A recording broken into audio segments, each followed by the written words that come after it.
pala si Yay, dating OFW na taga Cebu. Ngayon ay naninirahan na sa probinsya ng Luzon. Lumipat lang ako ng bahay pero sa probinsya pa rin ako nakatira. Isang ina na may munting pangarap para sa aking pamilya. Tara, samahan niyo ako sa kwento ng aking buhay. Magandang araw mga ka-blessings! At sa nakikita po ninyo, gumala na naman po kami ni Bulinggit. At andito nga po tayo sa Kids Zona. Nag-request kasi itong batang to na pumunta daw sa SM. At alam na talaga natin kung bakit niya gustong pumunta sa SM. Halos lahat naman ng bata gustong makapunta ng SM para maglaro.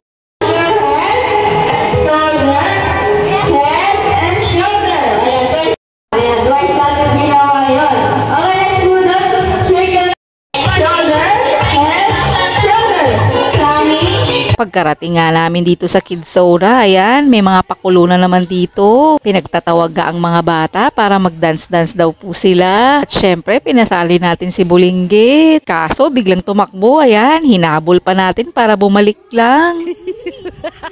After po kasi ng dancing, meron ding balloon making. At sa nakikita nga ninyo, 3 na lang silang bumalik. Siyempre, hindi mo na mapapabalik yung mga ibang bata na gustong-gusto na pong maglaro.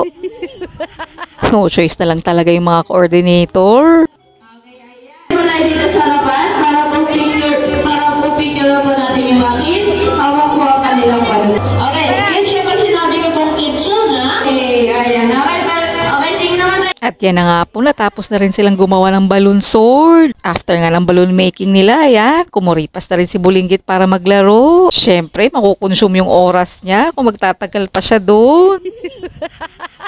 No choice naman kasi si Bulinggit kasi pinasali natin doon kanina. Mas mainam po kasing pasalihin natin sila sa mga program para mas ma-develop pa yung pakikinig ni Bulinggit. Lalong-lalo na pakikipag-participate niya sa ibang bata. Sanay na sanay kasi itong si Bulinggit na mag-isa lang. Kaya minsan nahihirapan siya makipaglaro sa ibang bata. Lalong-lalo na pag hindi sila magkaintindihan. At sa napansin nga po natin dito sa Kids Zona, medyo lumiit po yung inflatable slide nila. Kaya mas lumawak yung mapaglalaroan ng mga bata.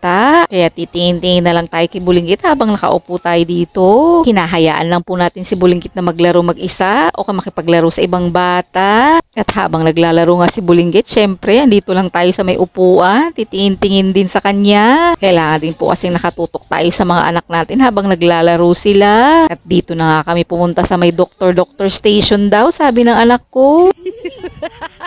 Ginawa na nga tayong pasyente nitong Bulinggit na to. No choice rin naman din tayo kundi sumunod na lang sa kanya. Mataas daw po ang temperature natin kaya yan pinainom ako ng gamot. Napapatawa ka na lang talaga dito sa Bulinggit na to. Kaso na mas nauna naman yung pagpapainom ng gamot bago ka i-check up ng stethoscope. After nga yan, dito naman siya sa puzzle. Nag-focus naman siya at gagawa daw siya ng bed niya. Mukhang bed naman talaga ang nagawa niya kaya hayaan na lang natin si Bulinggit. Can I see it? I'm eating a donut.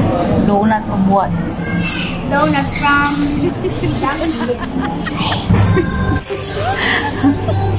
After nga ng laro ni Bulinggit, ayan, nagyaya ng kumain dito sa may Krispy Kreme. Medyo naubos kasi ang power nitong batang to, kaya ayan, nagutom. Siyempre, hindi lang si Bulinggit ang nagutom, pati yung nanay nyo nagutom din, kaya ayan, napakain din tayo.